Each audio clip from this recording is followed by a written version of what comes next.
नमस्कार, ये आकाशवाणी चंडीगढ़ है। अब आप रतिका से प्रादेशिक समाचार सुनिए। पहले इस बुलेटिन के मुख्य समाचार। निर्वाचन आयोग ने लोकसभा चुनाव में युवा और शहरी मतदाताओं की भागीदारी बढ़ाने के लिए सोशल मीडिया पर कई पहलों और अभियानों की शुरुआत की। हरियाणा में लोकसभा चुनाव के दौरान विभिन्न एजेंसियों द्वारा 10.5 करोड़ रुपए से अधिक की अवैध शराब और मादक पदार्थ तथा 3 करोड़ 62 लाख रुपए की नकद राशि जब्त की गई। हरियाणा के आबकारी एवं कराधान विभाग के आयुक्त ने विभाग के अधिकारियों को शराब की तस्करी पर कड़ी नजर रखने और पुलिस अधिकारियों के साथ तालमेल बनाकर तस्करों के खिलाफ सख्त कार्रवाई करने के निर्देश दिए। हरियाणा में सी विजिल ऐप के माध्यम से आदर्श आचार संहिता के उल्लंघन की 1204 शिकायतें प्राप्त हुई। सही पाई गई शिकायतों पर तुरंत कार्रवाई की गई। और आज सोमावती अमावस्या पर कुरुक्षेत्र के ब्रह्म सरोवर व जींद के पिंड तारक तीर्थ पर श्रद्धालुओं ने स्नान व पितृ तर्पण किया। अब समाचार विस्तार से। निर्वाचन आयोग ने लोकसभा चुनाव में युवा और शहरी मतदाताओं की भागीदारी बढ़ाने के लिए सोशल मीडिया पर कई पहलों और अभियानों की शुरुआत की है।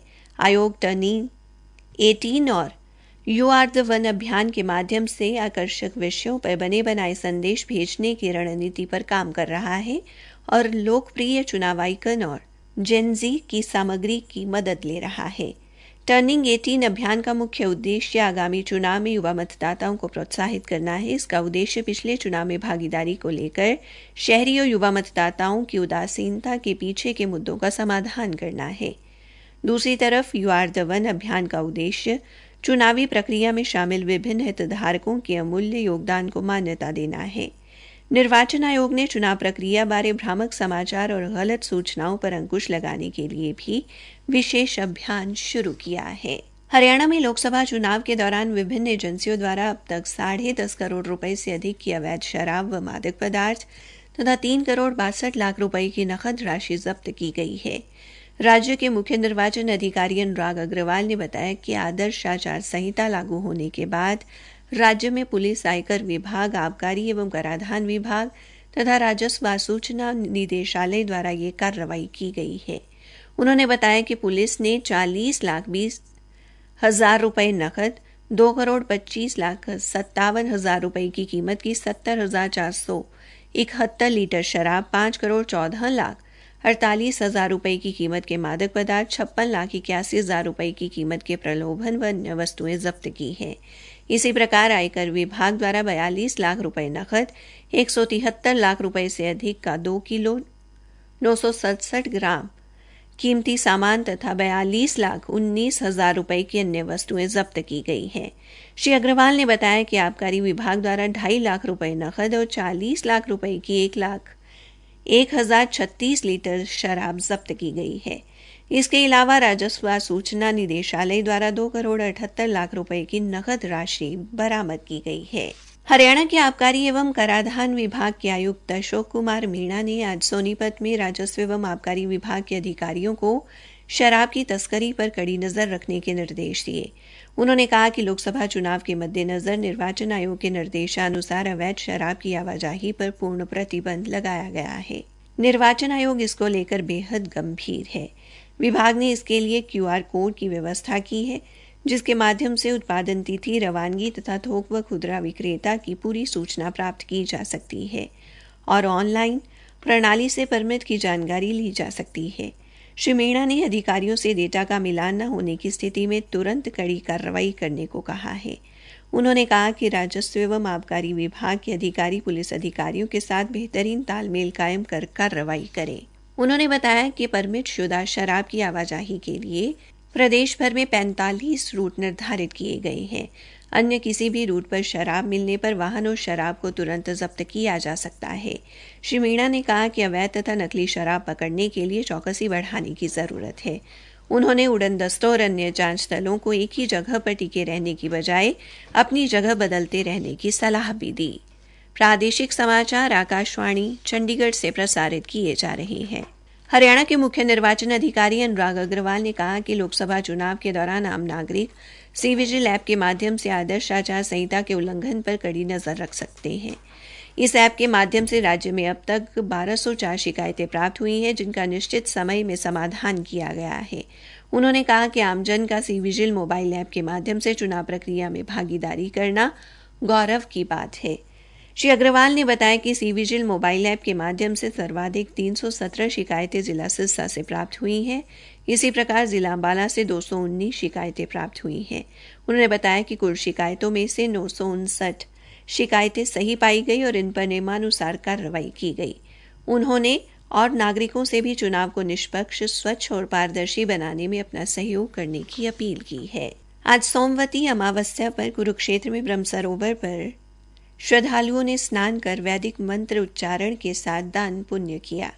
हमारी संवाददाता ने बताया कि कल शाम से ही श्रद्धालु बड़ी संख्या में ब्रह्म सरोवर पर पहुंचना शुरू हो गए थे। उल्लेखनीय है कि शास्त्रों में सोमावती अमावस्या पर ब्रह्म सरोवर में स्नान व पूजा पाठ का विशेष महत्व बताया गया है। उधर जींद के ऐतिहासिक गांव पांडु पिटारा स्थित पिंड तारक तीर्थ पर भी श्रद्धालु बड़ी संख्या में पहुंचे। हमारे संवाददाता ने बताया है कि श्रद्धालु कल ही पहुंचने शुरू हो गए थे। रात भर धर्मशालाओं में सत्संग और कीर्तन का प्रवाह चलता रहा। आज अल सुबह ही श्रद्धालुओं ने सरोवर में स्नान और पिंडदान शुरू कर दिया, जो मध्याह्न के बाद तक चलता रहा। श्रद्धालुओं द्वारा पूर्वजों की आत्मा की शांति के लिए पिंडदान के बाद पितृ तर्पण किया गया। मान्यता है कि महाभारत युद्ध के बाद पूर्वजों की आत्मा की शांति के लिए पांडवों ने यहाँ 12 वर्षों तक सोमवती अमावस्या की प्रतीक्षा में तपस्या की थी और सोमवती अमावस्या के दिन युद्ध में मारे गए परिजनों की आत्मा की शांति के लिए पिंडदान किया था।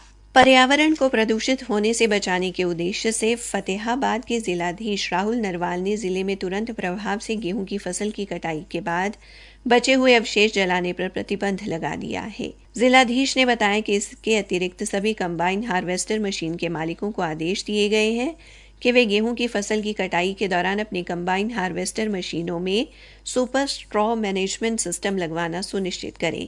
बिना इस सिस्टम वाली कंबाइन हार्वेस्टर मशीनों द्वारा गेहूं की फसल काटने पर पूर्णतः रोक रहेगी। ये आदेश रबी सीजन 2024 समाप्त होने तक प्रभावी रहेंगे। उन्होंने कहा कि अवशेषों में आग लगाना वायु प्रदूषण नियंत्रण अधिनियम 1981 तथा भारतीय दंड संहिता का उल्लंघन है। इन अवशेषों के जलने से होने वाले प्रदूषण से मनुष्य के स्वास्थ्य, संपत्ति की हानि, तनाव, क्रोध तथा जीवन को बाहरी खतरों की संभावना रहती है।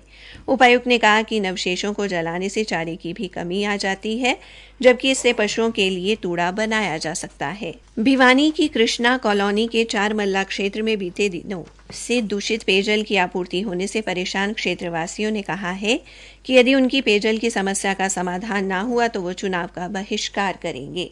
उन्होंने बताया कि वे कई बार प्रशासन और सरकार के प्रतिनिधियों से मिल चुके हैं, लेकिन फिर भी उनकी समस्या का समाधान नहीं हुआ। क्षेत्रवासियों ने कहा कि वे एक बार फिर से प्रशासन से मुलाकात करके उनकी समस्या के बारे में बताएंगे, लेकिन फिर भी समस्या का हल नहीं होता तो वो वोट नहीं डालेंगे।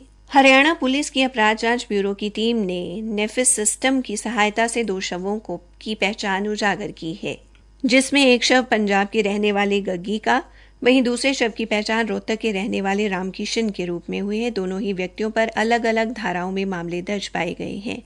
पुलिस प्रवक्ता ने बताया कि राष्ट्रीय अपराध रिकॉर्ड द्वारा national automated fingerprint identification system को विकसित किया गया है। नेफिस अपराधियों का एक विशिष्ट पहचान कोड बनता है।